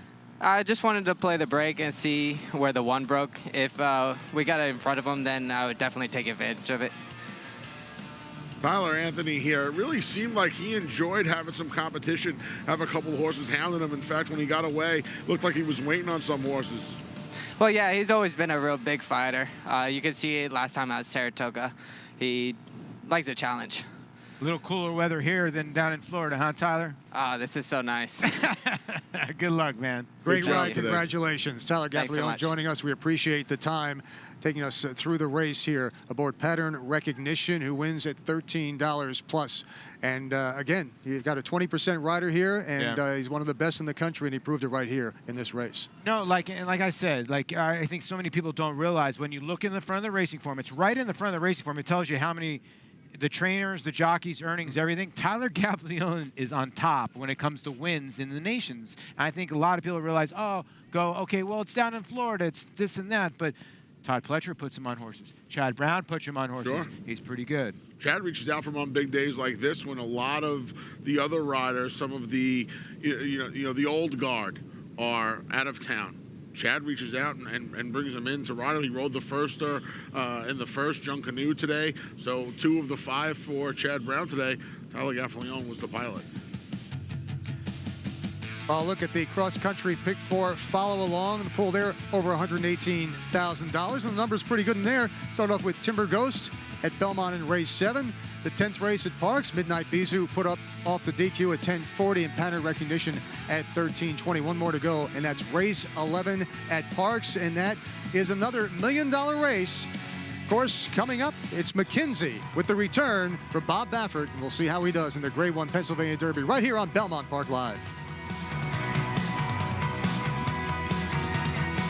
This proven son of Giants Causeway has sired 4 millionaires, including Claiborne Farm stallion Lee. Recent top runners include 4-time graded stakes winner Miss Sky Warrior, 3-time graded stakes winner Sharp Samurai, multiple stakes winner Bal Harbor, and Dubai Group 3 winner Shamal Nibras. Last year, his 2-year-old sold up to $540,000, while his yearlings fetched up to a whopping $575,000. First Samurai, standing at Claiborne Farm.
PA Derby is $1 million and Grade 1, and it has implications, at least in the past decade, of horses that will take the next step into the Breeders' Cup Classic, as we saw in 2014 with Bayern. Well, Bob Baffert, he's back again as he won this race last year with West Coast, but this time around, he'll be bringing McKenzie off of a considerable layoff where we haven't seen this horse since the springtime when he was DQ'd in the San Felipe and put behind Bolt d'Oro for what was a very contentious stretch battle. Now, McKenzie is named for the late Brad McKenzie, an executive at Los Alamitos and very close friend to trainer Bob Baffert. And Bob, he's a guy that when he ships horses, especially over to the East Coast for these Grade 1s, he definitely has them ready. So the likelihood that McKenzie will be favored, well, it's there. And he will, though, have to face a horse that has a little more recency in Hofburg, as he is coming off of a win and a triple-digit speed figure. Now, he missed the Travers with a fever, but Belmont brings him back here today and puts blinkers on. With the blinkers on, how is he going to act? Sometimes they actually have the opposite effect, in which they kind of focus a horse in and will relax them a little bit more. And after the race, Irad Ortiz had even pointed that out, that he was a lot more into the bridle. So will they be changing up Hofburg's running style and putting a little more speed in him? I'm hoping not here, because there looks to be a lot of pace here on paper, and a horse that I'm very interested in that has the local win over this Park Strip is number 6, Axelrod. He looked so good in winning the Grade 3 Smarty Jones here last month, and just powered away and really hit his best strides late. I like the fact that he's shown an affinity for this track. He has tactical speed. He'll be laying behind those early pace setters, and he might be the one who's able to pounce at the right time. All right, Maggie, thank you very much. And here is the field for the $1 million Grade 1 Pennsylvania Derby for 3-year-olds at 1 mile and 1/8. A very interesting race. You have McKenzie returning after bowing out of the Kentucky Derby Trail due to injury. Remember, McKenzie was Baffert's Derby horse until the injury, then Justify came along and all was well. But there are names from the Triple Crown Series here, some impressive winners since then challenging, and it could be a fairly wide open race. I'm interested to see what happens here. Very eclectic group, you're right. McKenzie, ultimate talent, and you get Mike Smith aboard.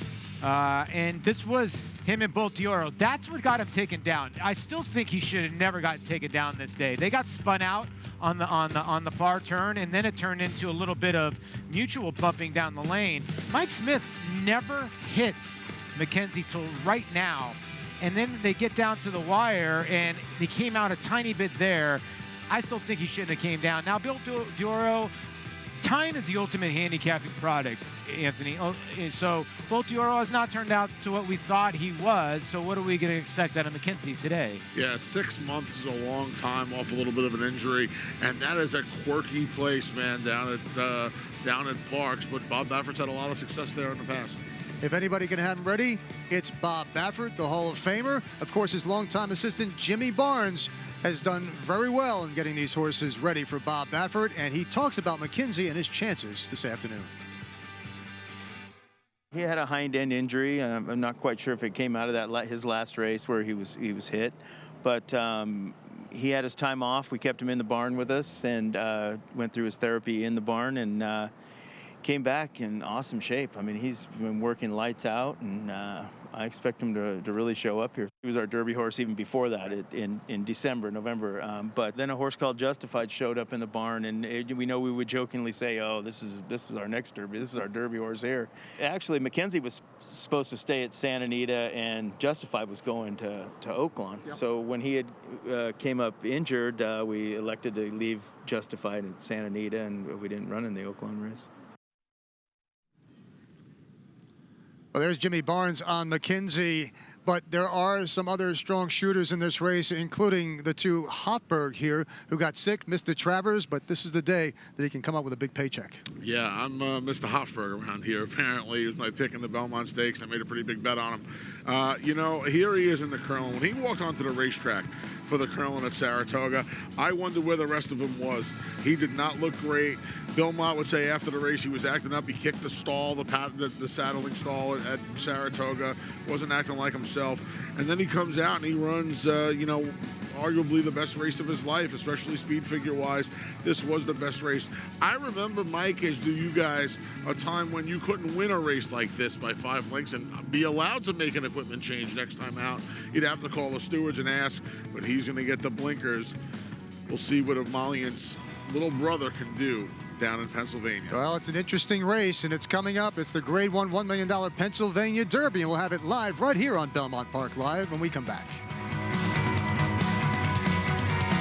His record-breaking accomplishments on the racetrack paved his way here to the Stall of Legends. Now retired to stud, we welcome the dawning of a new era as this esteemed champion hopes to stake his claim to immortality.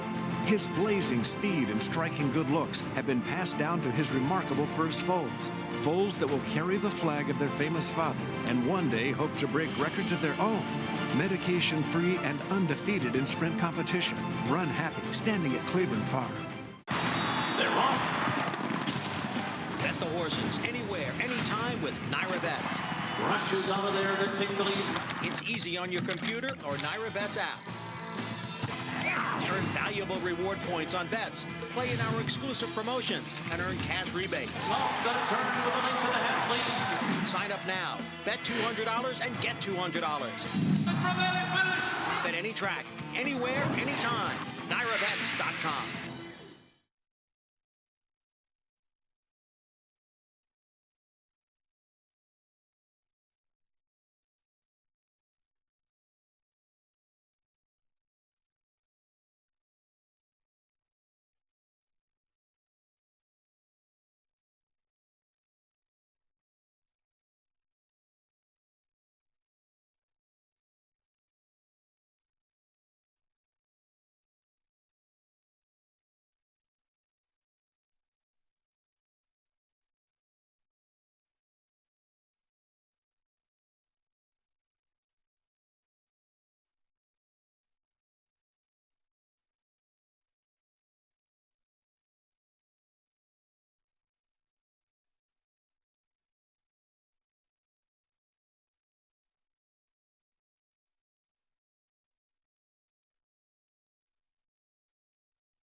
Byron still holding on to the lead as they hit the top of the stretch. Still nowhere to go right now for California Chrome. On the outside, Temperature trying to get involved, but it's Byron coming to the 8 hole. Byron has opened up 3. California Chrome on the inside is giving his best, but he's dropping back. On the outside, Temperature is taken second. It's Byron pulling away. They're coming down to the finish, and it will be Byron. Impressive on the front end today. Byron's got it by 5.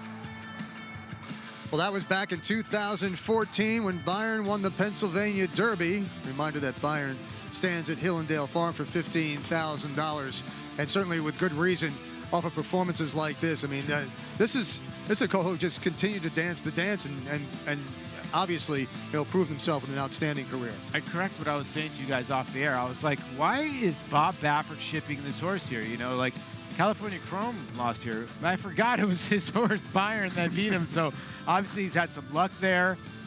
Again, I'm still surprised. I get it. The horse to beat, the 6-5, is telling you he is ready to roll. Well, here's a look at the post parade, and to Hofberg, Irad Ortiz and Belmont, third in the Belmont Stakes. Missed the Travers due to a fever. Belmont adding blinkers here, currently on the board at 2-1, and Anthony Stabile's top pick. Number 3 is Instilled Regard. This is an interesting long shot here. Will make his debut for trainer Chad Brown. He was last seen finishing 4th as the longest shot on the board in the Kentucky Derby. Number 4, King Zachary, sitting on the board at 19-1, ran 4th in the Travers. Corey Lannery and Dale Romans teaming up. Number 5 is Core Beliefs, who rallied to win the Grade 3 Ohio Derby by a nose back in June at today's distance. Joe Talamo, Peter Urton teaming up here. Number 6 is Axelrod, Joe Bravo and Michael McCarthy, a former $25,000 auction purchase who won the Smarty Jones over this track in his last start. It's a little home field advantage for that one. Number 7, Mr. Freeze, Robbie Alvarado and Dale Romans. This horse impressive in winning the West Virginia Derby on the front end by 8 lengths in his last start at the same mile and an 8 distance. Number 8 is McKinsey, much talked about, Mike Smith, Bob Baffert, hasn't raced since March when he posted a 101 Beyer, disqualified in the San Felipe. We'll see how he does this afternoon. The 9 is Trigger Warning was 6 in the Travers. The blinkers come off today, Owen Rosendo and Michael Roan. And the 10 is Bravazzo. Dancing to Dance Again has been a part of every major 3-year-old event this year, but is still waiting for his breakthrough race. Maybe today's the day at odds of 8-1. We'll see how that plays out as we get ready for the $1 million Pennsylvania Derby live on Belmont Park Live. Stay with us as we continue right after this. Turning for home in front. Post of New York on the outside. California Chrome is third. Shared Belief laboring back to in fifth. 1 furlong to run. Bayern, Post of New York. California Chrome on the outside. The 3 of them come to the wire. Bayern, Post of New York. California Chrome. Here's the finish. Bayern holds on.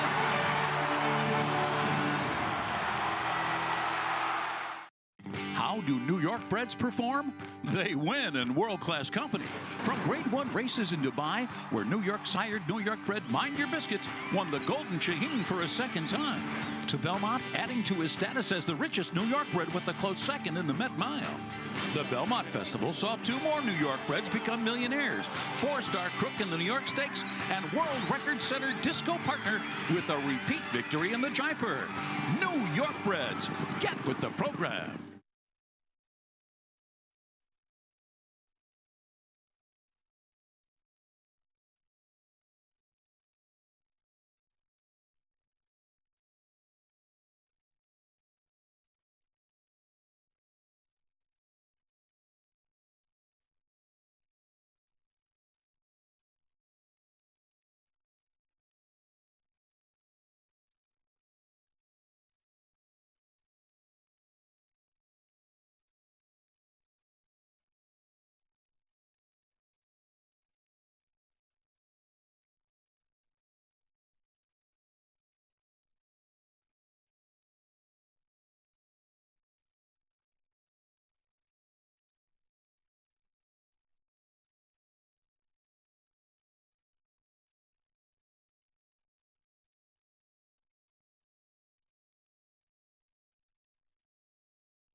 It's hard to find a better day than today here at Belmont Park. Absolutely beautiful as the sun goes down, but more racing action coming at you. Race 9, 7 furlongs on the Widener turf course. We're about 6 minutes to post time. 40 claimers in action. Non-winners are 2 fillies and mares, 3-year-olds and up. The field led by the Chad Brown trained Sweet August Lady, who faces claimers for the first time in her career. Yeah, don't blink an eye, because you're going to get about the Pennsylvania Derby and then this race about 5 minutes afterwards. But you're right, Sweet August Lady.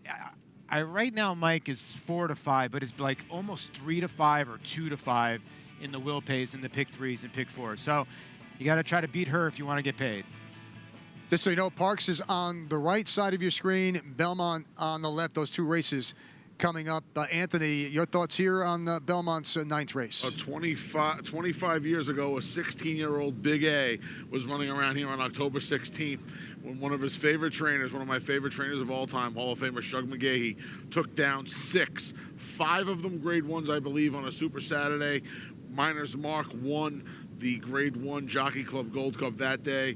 Chad Brown looking to duplicate that feat. I'll tell you what, they're not Grade 1s, but 6 in a day. I don't care where you do, it's remarkable. Doing it here where the best ply their trade is very, very special. Sweet August Lady is your prohibitive favorite, and man, I think she's going to take some beating today, Mike. And he's got a big chance, no question about it. Brown won the first 4 races on the card and hit at $13 in the Kelso. Now he's back here, and we'll see how it plays out. It's Hofburg on your screen right now as we go live to Parks and just moments away from the Pennsylvania Derby. Paul? We were talking about Hofburg earlier, and I really like this horse, Anthony. You know, the blinkers have been added. Now, after a win, you're right. Usually you have to call the stewards to get permission to change equipment. But look at those 2 drills since. I'll tell you what, I'm probably this horse's biggest fan, save anybody connected with him. This is the best I've seen him look. Like I said, the day of the Curlin, he did not look good at all. He ran the best race of his life. He looks great today. If this race was being run anywhere else, I'd be trying to get my Belmont Stakes money back, but I do not trust this inside draw at Parks. It is a death knell to a lot of horses. Better horses than Hofburg have gone down to Parks and have tasted defeat because of that rail draw. Be very curious to see what the blinkers do to him early on and what Herodotes Jr. opts to do from that rail draw. On the outside, Bravazzo. You guys just don't want to talk about the horse that I've liked for all these months here. Has raced in 6 Grade 1s, finished 3rd in the Saratoga Travers, of course, the Grade 1. The Haskell before that finished a solid 2nd. Just can't get that win, that breakthrough victory, and sits on the board at 8-1 today. Not a lot of confidence from this end, is it? No, you know what? He's getting better and better. He thrives on racing. All right, let's find out how they do. Keith Jones has the $1 million Pennsylvania Derby. They're in the gate. And they're off in the Pennsylvania Derby. It's an excellent start. They're all across the track. Trigger warning on the outside. McKenzie hustling out of there. Mr. Freeze has been outsprinted here early. He'll settle in behind the front runners. Bravazzo coming forward from the far outside. Look at Bravazzo as they move into the first turn. Long shot, Trigger warning a neck in front. Bravazzo second, McKenzie to the outside. And that will force Mr. Freeze way out into the track. And now trying to angle over is Mr. Freeze. Core Beliefs in to the inside now, moves up in between horses. Axelrod is only 3 lengths off the lead. After that, it's another 4 back to King Zachary and Instilled Regard. And Hofburg showing no speed today with those blinkers. He's at the back of the pack on the outside as they turn into the back stretch. The opening quarter was 23-4, so McKenzie is just to the outside now of Trigger Warning past the 5/8 pole. Core Beliefs is close up at the inside. He's now racing 3rd. Bravazzo back to 4th. Axelrod is in behind horses. On the far outside, it's Mr. Freeze. Hotbird beginning to make steady progress from the back along with King Zachary. Nothing yet from Instilled Regard. Half mile was not fast at all. 48-4. That is a very, very slow half mile. So they head on to the far turn of the Pennsylvania Derby, and it is McKenzie.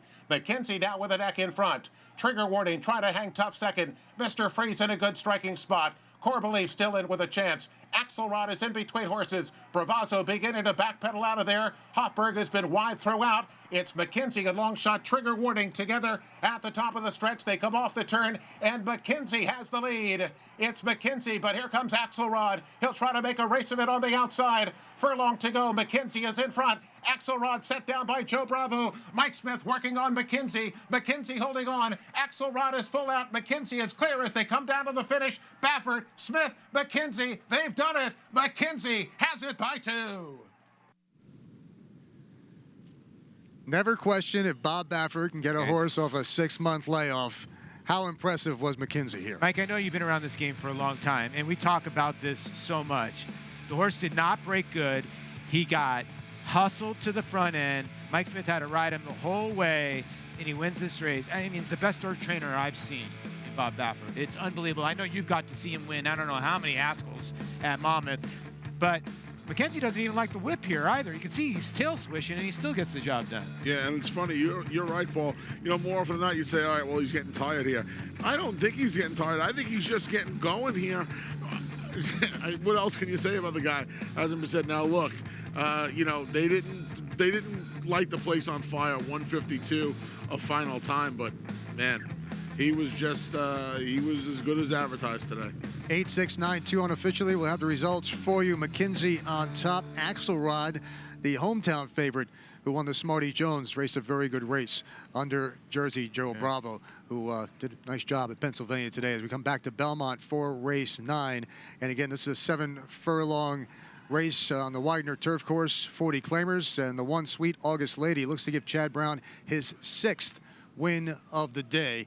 And again, he started with the first 4, and he can certainly keep it going here and set a record in the process. This is a horse. I get it at 3-5, Anthony, but this is not a wonderful 3-5 shot. No, this is more of a function of where else do you go. Yeah, you're right. Yeah, right. The guy's won 5 races on a card. He's won the Eclipse Award the last 2 years. He won the Saratoga title. Where else are you going to land? He gets Hall of Famer Javier Castellano. You know, I don't have a great answer as to where else you can land. I was going to take a shot against this horse today with the horse that scratched Too Hot Betty. So like you, I was not in love with Sweet August Lady today, but you know, after the scratches in here, and both scratches really help her cause, because Forever Daisy was one that probably was in with a chance as well. The 7 was a little interesting to me. Scat Gal cutting back. Mike Stidham took this horse over from Christophe Clement last time, went a mile on the 16th at Monmouth, got the race off the 2 months or so under her belt now, gets the blinkers on, and you know, she just, it's hard, it's terrible to say this, but she quite frankly just hasn't disappointed as much as the rest of them have in the end. The 10, Romantic Babe, on the board at 7-1. Manny Franco and David Donk here. Eased in her last start, turns back in distance, and drops in price. Yeah, and David Donk's horses have been running, and you're right, eased last time out, but she's a turf runner, and he stuck her on the turf second time in her career when she was a 2-year-old. So obviously he thought that she could go long. So David's horse has been running well, and even the outside horse, Tiz Priceless, hasn't been ignored at the window. Yeah, when Tiz Priceless is the second choice, I think it just, you know, you got to realize that there's not a lot of ways to go in here, because she's disappointed plenty as well. And with that said, that's not a good reason. Not liking anybody else is not a good reason to take 4 to 5 on a horse. No, it's not. I get what you're saying. Like, when you looked at the one, when you get horses that are trained by Chad Brown, Todd Pletcher, Jason Service, these top trainers, and they're 1 for 9, you wonder, usually they get horses to win more races. So now you start looking at the rest of the horses. Okay, I'm going to try to beat this horse. And you keep going up and down this field, and you keep coming back to the one, and that's why, you know, she's 4 to 5. Well, the horses, as Larry Colmus is announcing, have reached the starting gate, and they will be headed in. Again, the favorite at 4 to 5 is Sweet August Lady, cutting back to the 7 furlong distance, finished 5th at the Spa on July 20th. Looks like she's trying to find her sweet spot. Maybe this is it. And for Chad Brown, if he gets this with the 1 Sweet August Lady, he will tie Shug McGahee for most wins on a single card with 6, which McGahee set back in 1993. Let's go to Larry Colmus with the call. Havana Fair taking her spot in the starting gate here as Scat Gal goes up. Quest Tech moving into the gate with Romantic Babe. And that will leave the last couple of runners to go in. Alley to Calvary and Tiz Priceless will complete the line here. Tiz Priceless coming up to the outside stall. And they're all in line. They're off. Very even beginning here. Alley to Calvary goes out to lead them early. Sweet August Lady is up and on the pace inside of Havana Fair, but now takes back. And Havana Fair and Scat Gal go up on the outside of Alley to Calvary, who now will sit back in 3rd. And then it's Sweet August Lady, Tiz Priceless. Between those two is Anna Moselle, then Romantic Babe, Quest Tech, and the trailer Emerald Quality. Up the backstretch they go through an opening quarter mile of 23.42 seconds. Not fast. And it's Scat Gal and Dylan Davis making the pace here, on top by 2.5 lengths as they race for the far turn. And then comes Alley to Calvary on the inside. Havana Fair is right alongside. Then Tiz Priceless. Sweet August Lady is 5th behind horses now. 5 lengths from the front after a half mile. And around the turn in 46.61 seconds. Then Romantic Babe, Anna Moselle, followed by Quest Tech, and at the back of the pack is Emerald Quality. So they make their way to the top of the stretch here with Scat Gal the leader as they turn for home in front by 3/4 of a length. Alley to Calvary 2nd, Tiz Priceless 3rd. Sweet August Lady's now going to switch to the outside and try to run down these top 3, and Quest Tech is outside of her as they come into the final furlong. Sweet August Lady's going to get boxed up out there. Here comes Quest Tech. Sweet August Lady still trying. Tiz Priceless on the inside, and then Alley to Calvary, and they're coming down to the line. It is going to be a photo finish that goes to Quest Tech over Sweet August Lady, then Tiz Priceless and Alley to Calvary. Jose Lezcano aboard for trainer John Toscano. Yeah, this is going to be very interesting what happens here, because the one was trying to go through a little bit of a hole here, and Lezcano on the 3. So look at the 1 is about 5th on the rail, and look at the 3 on the complete outside here, Anthony. Now the 1's going to try to save ground, the 3 is going on the overland route. Now watch when the 1 tries to switch to the outside. Do the 1 and the 3, do they brush together here? Or does the 3 sort of close the hole? You know what ends up happening is I think the 11 sort of came out a little bit on the 1, maybe. This is very close here. Yeah, the bottom horse, Joel Rosario's mount, Tis Priceless, drifts a little bit as she tires late in the game. Maybe took Sweet August Lady's path away. Quest Tech, the run of the race on the far outside, not a straw in her path. She is going to deny Chad Brown a little piece of history today at beautiful Belmont Park. Javier Castellano aboard Sweet August Lady. Keep an eye on Javier Castellano after the line. And he's looking to his right. Yeah, so I'd really like to see the head-on again because I want to know whether the 11 came out because the rider on the 3. He already pointed to, Javier just pointed. Javier pointed to say, let's go to the videotape here, boys. He pointed to the outrider to say, I want to claim. Nothing's up as of yet. Just still the win photo, and now it's up. Okay, here's the head-on now. Now, I want to see the horse on the front end. Now, Lescano's all the way on the outside. See, that horse comes out, it causes that other horse to come in. There's nothing there. Lescano's completely in the right here. I don't know why Javier Castellano is even claiming foul here. This is all on Joel Rosario that made this come in. If this comes down, this would be a joke. Well, at 9-1 on the board right now, and you can see he caused all the trouble. On the phone. Yep. The 11 caused all the trouble. The fact that they are even putting this up is a joke. Well, Javier is going to take a little shot for his main man, Chad Brown, as he would for anyone else. What do you want? More money underneath the guy's bed? I mean, literally, this is a joke of an inquiry. Okay, the 11 comes out. Okay, the 3's on the complete outside. Now, the 1 has every chance right here. The 11 comes out and causes all of the infraction. Lescano corrects his horse. He doesn't even make contact. And now you want more money under Chad Brown's bed, Anthony? Listen, I wasn't the one that claimed foul. This is a joke. Yeah, I mean, I guess when it's that tight, you have to take a little bit of a shot and just say, look, I know my path was taken away. Wasn't one of them, wasn't both. It worked for Javier Castellano at Saratoga closing weekend. They ripped Lescano down on the Tommy Albatrani horse, the turf horse, and double DQ'd. That day it was Rosario on the outside, his horse for Grand Motion, strike it down. Didn't do anything. They ripped both of them down and put Hazim up for the win. So it's worked before for Javier and Chad. I guess he's just taking another shot. Yeah.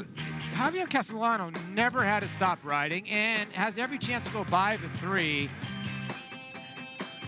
I'm done talking about it because to me, you've just won 5 races on the day, and now you want to just let's just wrap my hand around your throat and go for the 6th. Michael, remember this years ago at the Meadowlands in Monmouth, they would fine you for a frivolous claim of foul. Do you remember that, Absolutely. Mike? They should. Yep. I can't even believe this is still up.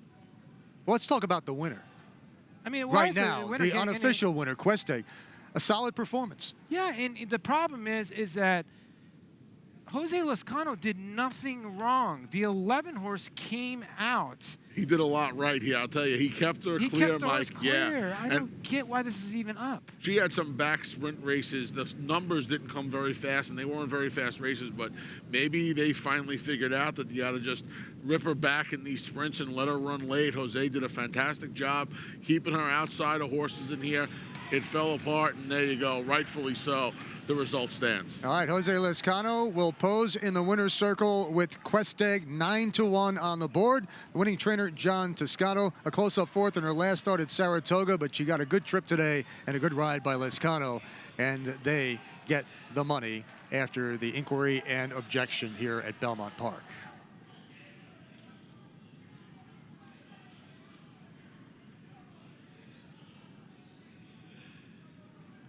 There's a look at the winner, Questeg, who has raced on the turf course here 10 previous times and never won. Well, today's the day, and McKenzie had a big day at Park. $6 for the victory. Jockey Mike Smith on board. Axelrod finished 2nd. Trigger Warning at 80-1 finishes 3rd. Is that what you're pointing at, Paul? Yeah, I was Trigger Warning, right? Yeah, that came out of nowhere to get that third, 23.60 for the show. Good job by Maggie, by the way. She's pointed out Axelrod as the local horse. I did. How about the uptick on McKenzie? He was 8-5 the whole way. He got 6 even and 2-1. Well, here's the cross-country pick 4. Follow along. The 50-cent payout, $208.75. So that's some money in the bank for tomorrow. Yeah, exactly. Right?